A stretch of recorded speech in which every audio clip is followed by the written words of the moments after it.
Hello guys, good morning সবাই। কেমন আছো? আশা করি ভালো আছো। আমরা খুব ভালো আছি।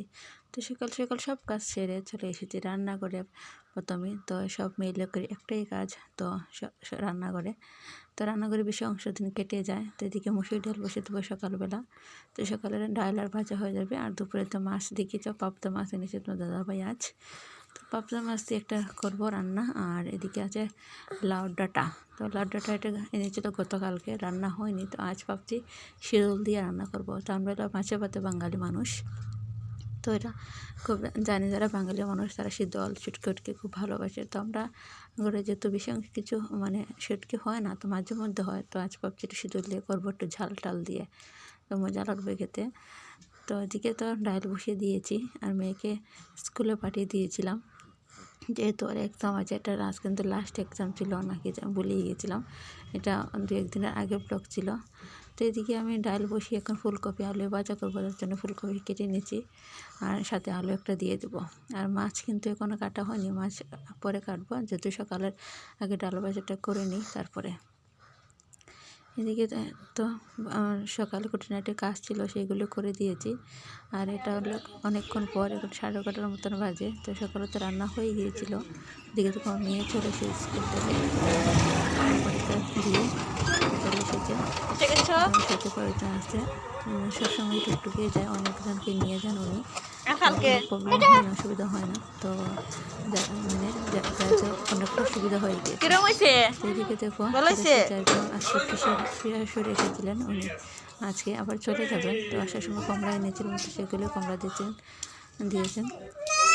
তো এখন এই কমলাগুলো না খুব মিষ্টি ছিল, খেয়েছিলাম। এটা তো পরে ব্লগ দিয়েছিলাম, তোমাদের বয়স দিয়েছিলাম, তো তার জন্য খুব মিষ্টি ছিল। আর এদিকে দেখো সকালে খাবার দাবার পর এদিকে আমি চলে এসেছি রান্না করতে। মাছের জন্য পেঁয়াজ পেস্ট করে নিচ্ছি, সাথে একটা টমেটো দিয়েছিলাম পেস্ট। তো আজ করব মাছটা ভাজবো না, এমনি সিদ্ধ করে নেব, তো খেতে না অনেক মজা লাগে। তো এদিকে রান্না করতে করতে কয়েকটা বাসন ছিল, সেগুলো ধুয়ে দিলাম ভালো করে। তো কী হয়, বাইরে তো ট্যাঙ্কি আছে, আমি ট্যাঙ্কির এখানে দই কড়াইটারে আমি বেশি না দই না, সুবিধা হয় না, বাইরে আমার সুবিধা হয়। এদিকে চলো কী রান্না করে দেখাই তোমাদেরকে। এদিকে তো লাউডাটা আমি কেটে নিয়েছিলাম, শুটকি দিয়ে করবো। এটা শীতল, 2টি শীতল আসলে করো। তো এর আগের দিন আমি 2 দিন আগে করেছিলাম, শীতল চাটনি করেছিলাম। তো এটা তোমাদের দেখাইনি, আর 2টো রয়ে গেছিলো। তো আজ ভাবছি একটু ঝাল টাল করে করবো। তো শুটকি হলো কী হলো, একটু ঝাল টাল দিলে ভালো লাগে খেতে। তো আজ করেছিলাম, খুব মজা লেগেছিলো খেতে কিন্তু। আর এদিকে মাছ দেখো, মাছ কিন্তু এখনও কাটা হয়নি, এখন মাছ কাটবো। তো চলো মাছটা কেটে নিই। তো আমি কিন্তু মাছ অতটা কাটতে পারি না, যেরকম পারি এরকম কাটি। বেশি অংশ আমার শাশুড়ি মাই কেটে দেন উনি, আর মাঝে মধ্যে আমি কাটি। তো মধ্যে কয়েকদিন উনি যখন ছিল না, আমি মাঝে মধ্যে মাছ কেটেছিলাম। এদিকে দেখো মাছ কেটে এদিকে শুটকি শীতল বসিয়ে দিয়েছি ডাঁটা দিয়ে। আর খুব মজা হয়েছিল কিন্তু জানো, পেঁয়াজ রসুন দিয়ে করেছিলাম লাল লাল করে, আর ঝাল টাল হয়েছিল। এদিকে মাছ তো একটু ভেজে নিয়েছি আমার মেয়ের জন্য, ও মাছ সিদ্ধ খেতে চায় না, তো তার জন্য এদিকে একে একে সব মশলা দিয়ে ভালো করে মেখে রেখে দেবো 5 মিনিটের জন্য। আর ভাজা মাছ হতে তারপর এটা করে নেব। আর তোমরা আমাকে এই ব্লগ দেখো, প্লিজ অবশ্যই কমেন্ট করে জানিও, এবং লাইক এবং সাবস্ক্রাইব করে নিও অবশ্যই। তো এটা দেখো ভালো করে কিন্তু এটাকে ডলে নিলাম। আর এই অনেকগুলো কিন্তু কাপড়ও ছিল, সেগুলো কাপড় কিন্তু আমি সকালে ধুয়েছিলাম, সেগুলো তোমার দেখায়নি। তো মাঝে মাঝে তো অনেক খাস থাকে মেয়ে লোকের। আর দেখো দিকে, আর খেতে না অসাধারণ হয়েছিল, খেতে কি বলবো। আর দেখতেই পেয়েছো খুব ইয়ামি হয়েছিল। এদিকে মেয়ের জন্য এদিকে দেখো শাকও বসিয়ে দিয়েছি। এদিকে দেখো রান্নাটা গরম গরম দেওয়া উঠছে, আর খেতে অসাধারণ হয়েছিল। এখন তো রান্নাবান্না অনেকটা শেষ হয়ে গেছে, তো বাসনপত্র সব রয়ে গেছে, এটা ধোবো। আর দিকে দেখো বেল একটা, এটা কিন্তু আমাদের গাছের বেল ছিল, আর খেতে না দারুণ কিন্তু গাছের বেলটা। তো অনেকদিন পর একটা ভালো বেল পেয়েছি আমরা। নাইলে কি কাঠবিড়ালি কোটা এসে না খেয়ে নিয়ে যায় অর্ধেক, আর খেয়ে অর্ধেক পালায়, অর্ধেক পচে যায়, তো বেশি অংশ পড়ে যায়। তো এটা আমরা ট্যাঙ্কির উপরে পড়েছিল, তার জন্য খেলাম, কিন্তু ভালো আছে। ভাবতে শরবত বানাবো এটা দিয়ে, বেলের শরবত সকালবেলা। তো এটা তো অর্ধেক সেটা বেলের শরবত করেছিলাম অল্প পরিমাণে, তো আমার তো স্বাদ লাগেনি খেতে। তো এগুলো সন্ধ্যার পর দেখো মেয়ে একলা একলা বসে খেলা করছে বসে বসে। আর এদিকে আমার শাশুড়ি মা আমার মেয়ে টিভি দেখছে বসে বসে। আর এখানে দেখো অনেকগুলো কাপড়, সকালে কাপড় দিয়েছিলাম না, সেগুলোই কাপড়। চলো এক এক করে ভাঁজ করে নিই। আর প্রত্যেক দিন এত কাপড় হয়, আমি জানি না এত কাপড় কই থেকে যে আসে। মানে দুনিয়ায় কী বলবো, 2 বালতি 1 বালতি তো প্রত্যেক দিন থাকে। যেহেতু 2 মেয়ে ঘরে আছে, তাদের প্রত্যেকটা দিন 1 কোটি কাপড় থাকেই থাকে। তো দিনেও আমি সময় হয়ে ওঠেনি, মানে বাইরে কাজ করতে করতে। তার জন্য এখন সন্ধ্যার সময় একটু অবসর হয়েছে, তো মেয়ের একদম শেষ হয়ে গিয়েছিলো, তো তার জন্য রয়ে গেছে আর 2টা ফিজিক্যাল এডুকেশন ওয়ার্ক এখনও বাকি পরীক্ষা। তো সেগুলো তো ইম্পর্টেন্ট নয়। তো ফাইনালিটি শেষ হয়ে গেছে লেখা পরীক্ষা। তো এদিকে এখন কাপড়গুলো রয়ে গেছিলো, এখন এটাকে ভালো করে টুকটাক গুছিয়ে নিয়েছি। যেহেতু মানে এই সোফাটা না সবসময় জাম থাকে, বলার তো জায়গাই থাকে না।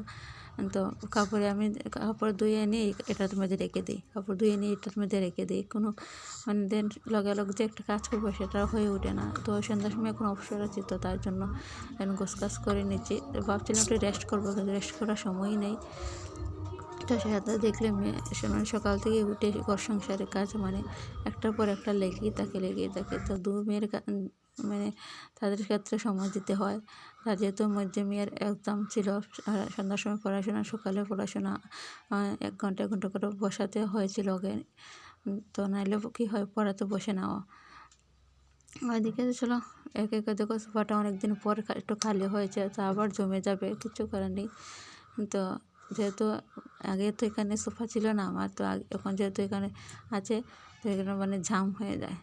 এদিকে তোমাদের সাথে কথা বলতে আমার এদিকে পরিষ্কার হয়ে গিয়েছে, কাপড় চোপড় গুছিয়ে নিয়েছি, একটু এখন ফ্রেশ লাগছে। আর মাথার মধ্যে ভাবছি এখন একটু তেল দেবো। শ্যাম্পু দিয়েছিলাম আজকে, না গতকাল শ্যাম্পু দিয়েছিলাম, তো তার জন্য একটু তেল দেবো। তো আজ তোমাদের সাথে এতটুকু মতো শেয়ার করছি ব্লগ। আমার ব্লগ অবশ্যই ভালো লাগলে কমেন্ট এবং লাইক করে দেবেন, সাবস্ক্রাইব করে নিও। আর আমি প্রত্যেকদিন চেষ্টা করে দিতে, কিন্তু হয়ে ওঠে না। তো দেখতেই পাচ্ছ, মানে ভিডিও করা থাকে, এডিট করে ভয়েস ওভার দিয়ে দিতাম, যেন অনেকটা মানে সময় লেগে যায়, তো তার জন্য দিতে পারি না। তো চলো, এই তো দেখো অনেকটা ফ্রেশ লাগছে না, সুন্দর লাগছে দেখতে। আর পরিষ্কারও হয়ে গিয়েছে। আর এদিকে দেখো ভেজিটেবলের বস্তা, এগুলো পরিষ্কার করবো অন্য আরেক দিন। তখন ভাবছি একটু তেল দিয়ে, এখন আর ভালো লাগে না, শরীরে আলস্য লেগে গিয়েছে। তো এখন একটু তেল দিয়ে এখন শোবো। তো রাত্রে তো বাকি রয়ে গেছে ডিনার করা, এখন সন্ধ্যা 7টার মতো বাজে। তো আর তোমাদের সাথে ব্লগ শেয়ার করবো না, আজ অতটুকু তোমাদের সাথে শেয়ার করছি। অন্য আরেকটা ব্লগ নিয়ে তোমার সাথে অবশ্যই দেখা হবে। তো সবাইকে টাটা, বাই বাই। তো দেখতে থাকো আমার এই ব্লগ, তোমাদের অবশ্যই ভালো লাগবে। আর দেখো মেয়ে পিছিয়ে কী করছে, আচ্ছা মানে অনেক দুষ্টামি করে, যেহেতু এক্সাম শেষ ওর, তো তার জন্য মানে ওর বিন্দাস আছে, কোনো প্রবলেম নেই। আর সারা ঘর ওর মানে কী করেছে, মানে অনেকটা বোর হয়ে গেছে, তবুও আর মানে বাদরামি কমে না। তো আজ মধ্যে সবাইকে গুড নাইট।